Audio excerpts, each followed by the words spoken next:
Hi, Miss Fujiko. Magandang araw po sa'yo, pati na rin sa lahat ng katulad kong patuloy na sumusubaybay sa iyong dalawang channel. Nais ko rin po sana magbahagi ng aking kakaibang karanasan ng aking buhay. Para maging malinaw sa inyo ang lahat, ay sisimulan ko ang kwento sa simula. Nagtatrabaho po ako sa isang bangko. Bale, sa head office po ito hindi sa branch. Sa branch kasi kadalasan ay 5 o 6 lang kayo na empleyado. Samantalang kapag nasa head office ay napakarami yung empleyado sa bawat floor ng gusali. Kadalasan nga sa isang floor ay meron 3 hanggang 4 na department. Masasabi kong naroon talaga ang excitement kasi marami kang makikilala, magiging kaibigan at target na maging kasintahan. Sa department namin ay meron na 4 na unit. Sa unit namin ay 4 kaming staff. Lahat kami ng staff roon sa buong floor ay nag-range lang ang edad sa 21 to 30 ang karamihan. Kapag medyo may edad na kasi, kadalasan ay nagpapatransfer na sa mga branches na malapit sa kanilang tinitirhan. Kaya kami mga single at mga bata pa ang matyagang manatili sa head office, kahit pa malayo ito sa aming mga bahay. Ako nga pala si Justin, at nung panahong yon ay 25 years old pa lang ako at nakaka 4 years pa lang sa trabaho. Napakasaya ng buhay ko roon, dahil na rin siguro sa may itsura ako. Maputi, matangkad, at athletic. Kaya marami ang nagkakakas sa akin.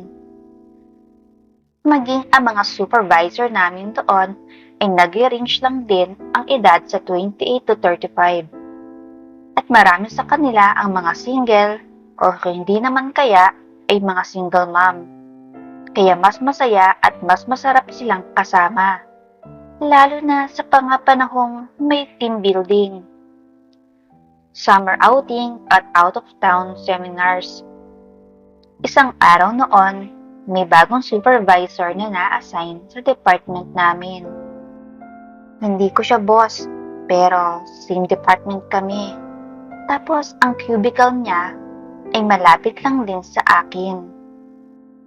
Napapansin ko na sa tuwing after office at nag-overtime ako, ay lalabas siya, bibili ng snacks na para sa 2 tao.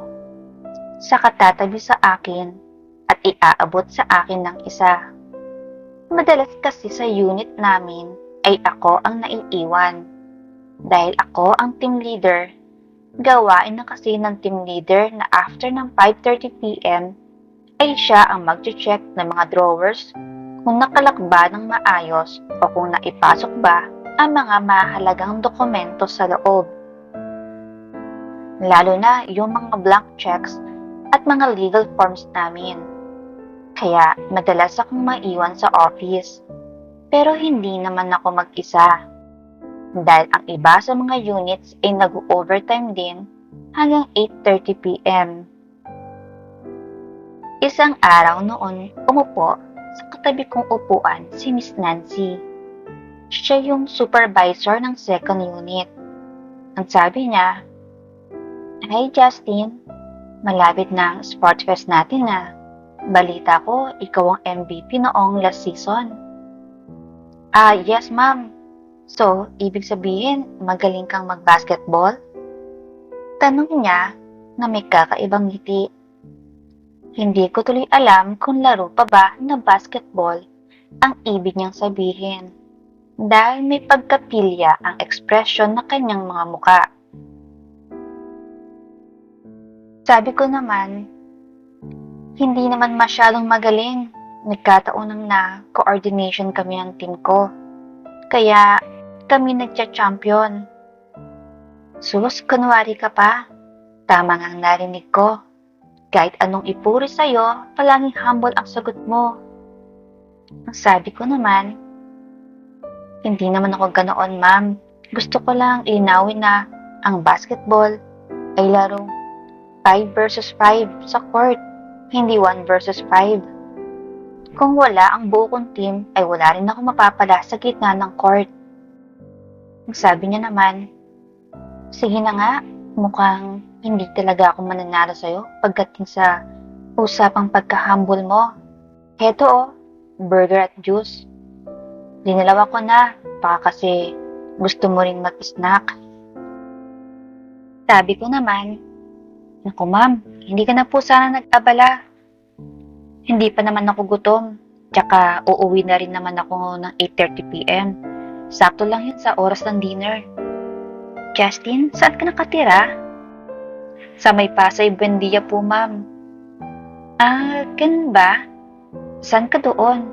Sa may Harrison lang ako nag-rent. Sa may Leverisa po ako, ma'am. Hala, hindi pala malayo, no? Minsan, labas tayo. Lakad-lakad sa Harrison Plaza or sa Big Walk. Ayos lang ba?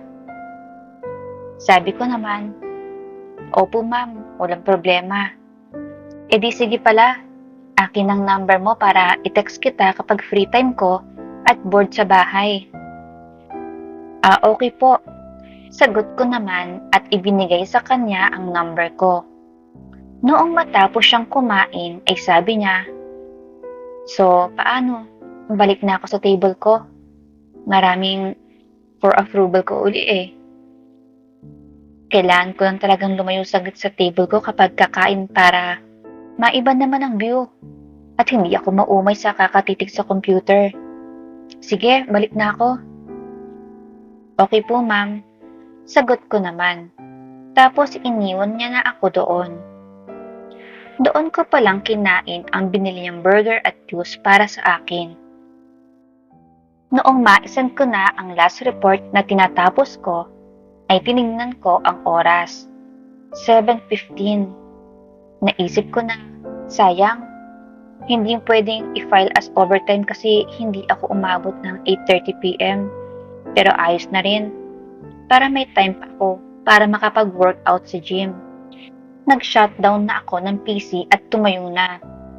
Sabay katok ko sa gilid ng cubicle ni Miss Nancy. Ma'am, mauna na po ako. Okay, Justin, take care. I'll text you later. Wika niya. Tumango lang pero nagtataka talaga ako dahil bakit niya ako ite-text. Hindi naman kami close. Tsaka kakapalitan lang namin ng number.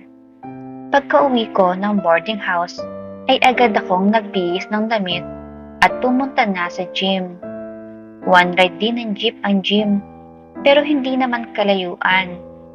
Pagkarating ko lang sa gym, ay naramdaman ko na kaagad ang pag-vibrate ng cellphone ko. Noong tignan ko ay si Miss Nancy yon. Hey Justin, nakauwi ka na?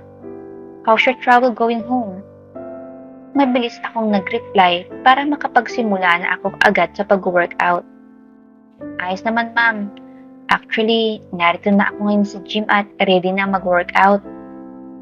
Mabilis din siyang nag-reply. Justin, huwag mo na akong tawaging ma'am kapag tayo lang or kahit sa text. Dito lang sa office natin ang ma'am ha. Sabi ko naman. Sige Nancy, workout na muna ako. Okay, last reply niya. Agad na nga ako noon nag-workout at pagkarating ko sa bahay ay may text na naman siya. Pero hindi na ako nag-reply. Gusto ko kasi pagka-uwi sa bahay ay payapa na ang isip ko para mahimbing ang aking tulog. Pero bago ako makatulog ay si Miss Nancy ang naiisip ko. Hindi lang ako makapaniwala na ang ganoon kagandang officer ay magkakaroon ng kakaibang interes sa akin. Samantalang marami akong nakikitang mga officer na lalaki na lumalapit sa kanya, nag-i-invite ng lunch, snacks at dinner. Pero hindi siya sumasama. Ang palagi nilang sagot, marami raw siyang pending task na kailangan tapusin sa araw na yon. Kaya walang nakakalusot na mga banat sa kanya. Samantalang ako, talagang pinag-aaksayahan niya ng oras na i-text ng madalas. Sumapit ang araw ng Sabado. 3:00 noon ng hapon na makatanggap ako ng text mula kay Nancy. Justin, tara. Lakad-lakad tayo ha. Sa Horizon Plaza tayo magkikita. Ayos lang ba? Sabi ko naman, okay sige, pero mga 4 p.m. na ha. Kakagising ko lang. Maliligo muna ako. Okay. Sagot niya pa. Pagsapit nga ng 4:00 ay naroon na ako sa Horizon Plaza.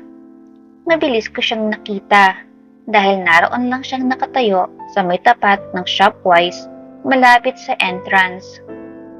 Hi Justin, kamusta? Tanong niya pa. Sabay beso sa pisngi ko noong magkalapit na kami. Ang sabi ko naman, ayos naman, ikaw? Heto, gustong maglakad-lakad, pantanggal ng stress at boredom sa trabaho. Ganun lang pala ang trabaho ko paulit-ulit maghapon at araw-araw. Sabi ko naman, ayaw mo nun, hindi ka prone sa error dahil madali lang ang trabaho mo? Oo, tama ka. Madali nga, kaso walang progress kapag ganoon. Walang bagong matututunan. Sayang naman ang pag-aaral ko sa UST kung ganito lang pala magiging trabaho ko. Gusto ko yung trabaho may challenge at may decision making para magamit ko ng gusto ang utak at pinag-aralan ko. Sabi ko naman, sa bagay, may point ka. Minsan kapag matalino at mataas ang pinag-aralan ay kailangan talaga ng challenge. Yun talagang point ko, Justin. Anyway, nag-apply rin ako sa ibang company. International bank. Kapag natanggap ako doon ay lilipat na ako kaagad. Sayang nga eh. Kailangan kong umalis. Mamimiss kita nun. Sabi ko naman, hala? Hindi pa nga natatanggap sa lilipatang trabaho ay parang nagpapaalam na kaagad. Hindi naman, sinasabi ko lang. Sagot niya pa. Kumain muna kami sa Chowking sa loob ng Horizon Plaza bago kami naglakad-lakad sa Baywalk. Napansin kong napaka-relax niya na sa akin. Nakahawak siya sa braso ko habang naglalakad kami. Pero ako, maintain pa rin sa pagiging gentleman. Ayoko mag-assume dahil baka ako pang mapahiya. Sumapit ang 9:00 ng gabi. Ang sabi ko sa kanya na umuwi na kami. Nilalamig na ako at inaantok na rin.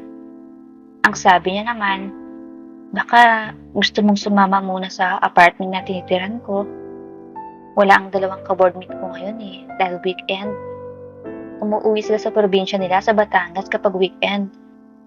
Sabi ko naman, next time siguro, parang kulang pa ako sa pahinga eh. Matutulog na lang muna ako ng maaga. Okay, sige. Sagot niya pa, tapos nauna ko na siyang pinasakay na jeep papauwi. Saka naman ako sumakay. Naging mas close pa kami ni Miss Nancy. Pero kapag sa office ay hindi kami nag-uusap ng personal. Via text lang ang usapan namin para hindi kami maging issue sa mga katrabaho. Pero kapag lunchtime ay nagkikita kami sa labas at sa restaurant kumakain.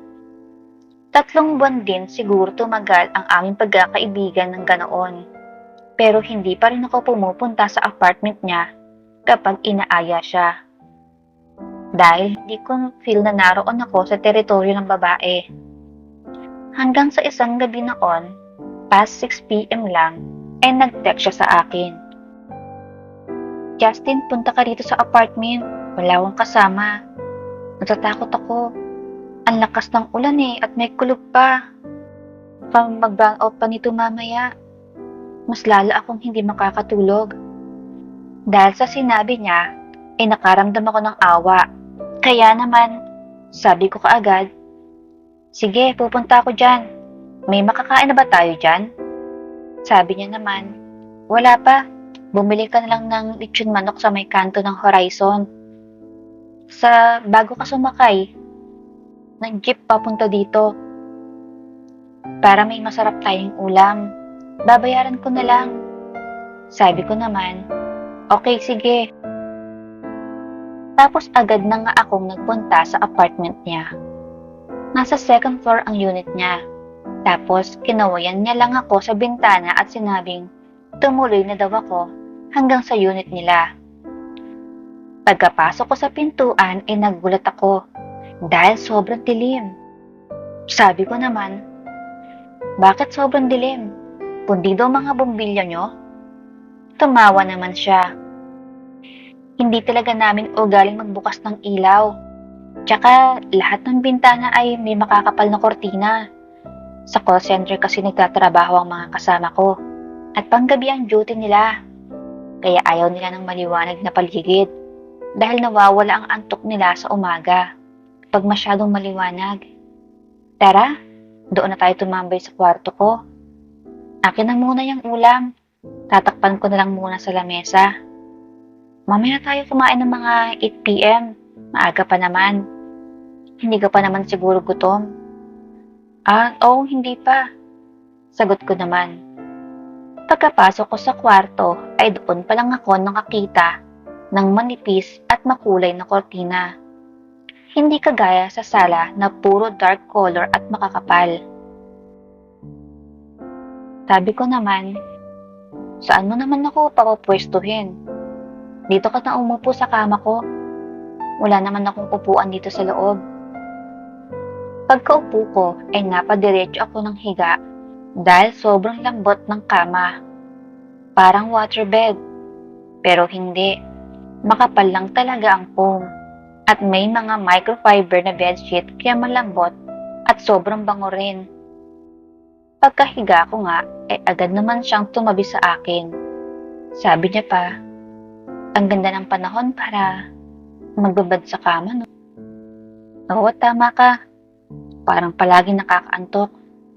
Mabuti nga at napaglalabanan ko ang antok ko kanina. At nakapag-workout ako ng 2 oras. Ganun ba? Kaya pala ang init ng katawan mo. Doon ko lang napansin na nakapataw na ang kamay niya sa dibdib ko. Hindi kasi ako nakatingin sa kanya.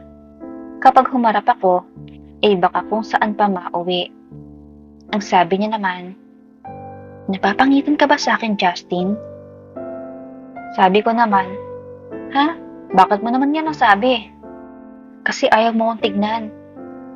Harap ka naman dito. Wika niya sa malambing na boses. Kaya wala na akong nagawa at napalingon na rin sa direksyon niya. Noong humarap na ako, ay agad niyang sinalubong ang aking mukha. Hindi na ako nakapalagpa at nangyari nga ang bagay na matagal ko naman na ring inaasahan. Nagtataka lang ako dahil sa dami ng mga gwapong officer sa office na pumuporma sa kanya, bakit hindi niya pinapatulan?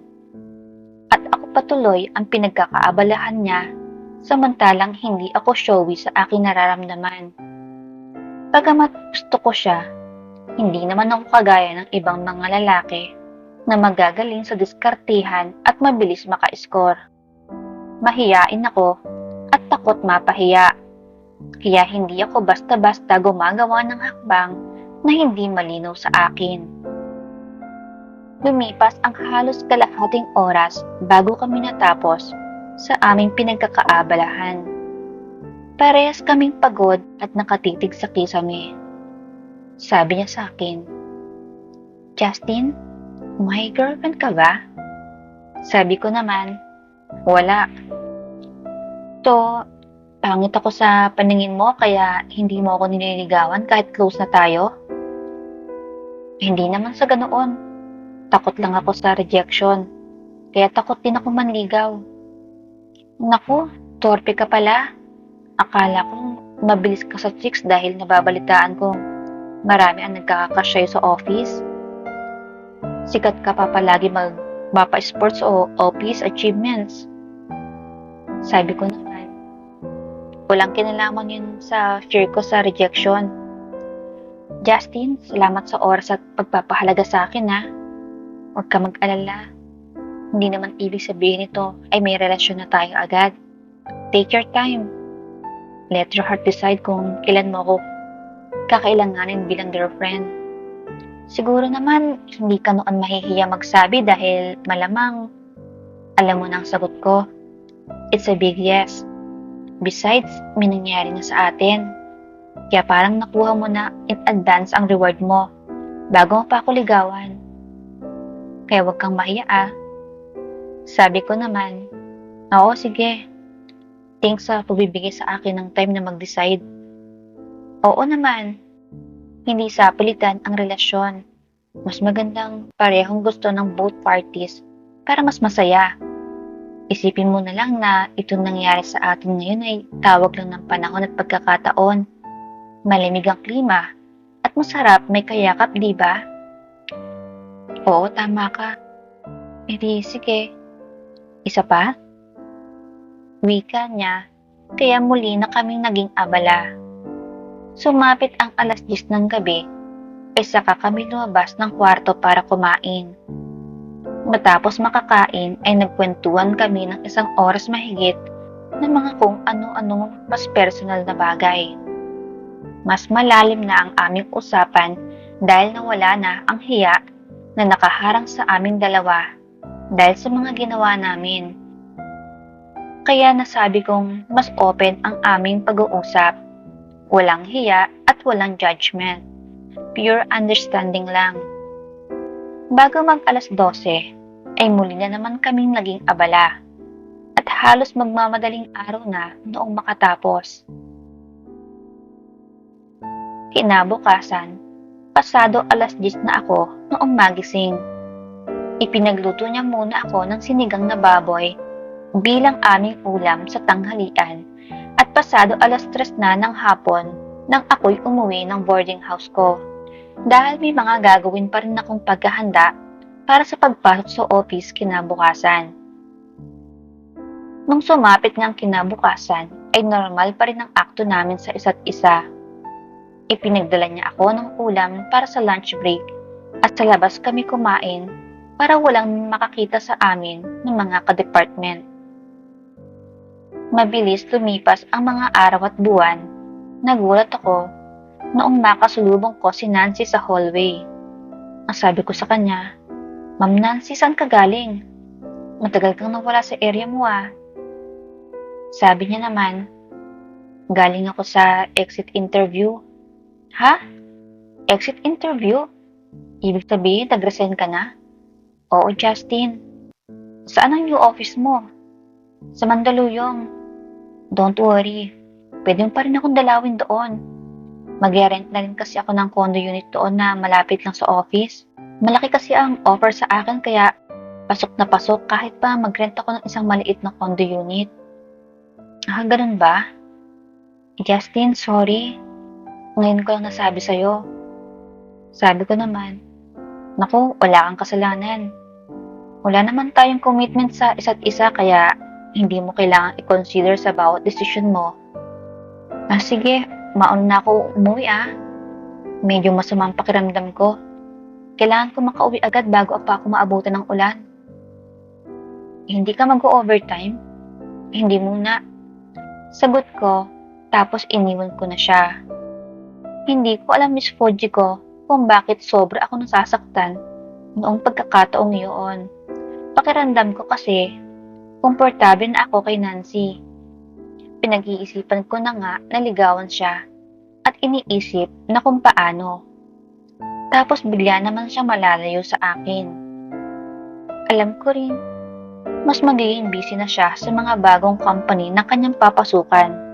Kaya imposibleng maasikaso na niya pa ang pagkakaroon ng relasyon. Kailangan niyang mag-focus sa trabaho ng at least 6 months. Lalo at bagong trabaho at bagong environment yon para sa kanya. Pagkarating ko sa bahay ay kusa na lang tumulo ang mga luha ko. Luha yon ang pagsisisi kung bakit pinatagal ko pa ng sobra ang pagtatapat ko sa kanya. Pagsapit nga ng next Monday ay wala na si Nancy sa office namin. Magmula din noon ay hindi na siya nag-text sa akin at naiintindihan ko naman ang dahilan noon. Naisip kong, sayang lang, mahigit 6 months rin ang aming mga masayang pinagsamahan bilang magkaibigan na may masayang ginagawa sa dilim. Kung kailan nararamdaman kong kailangan ko na siya, Saka naman siya hindi na pwede. Kaya ang masasabi ko lang sa mga katulad ko na may ganoong sitwasyon, huwag nyo nang patagalin pa dahil mas masakit ang pakiramdam ng pagsisisi. Wala ka ibang sisisihin kundi ang sarili mo lang din. Ayun, my loves, hanggang dito na lang po ang kwento ng pag-ibig at kabiguan ni Sir Justin. Sana ay may natutunan kayong aral sa kanyang karanasan na. My loves, ako rin kailangan ko ng pagmamahal nyo.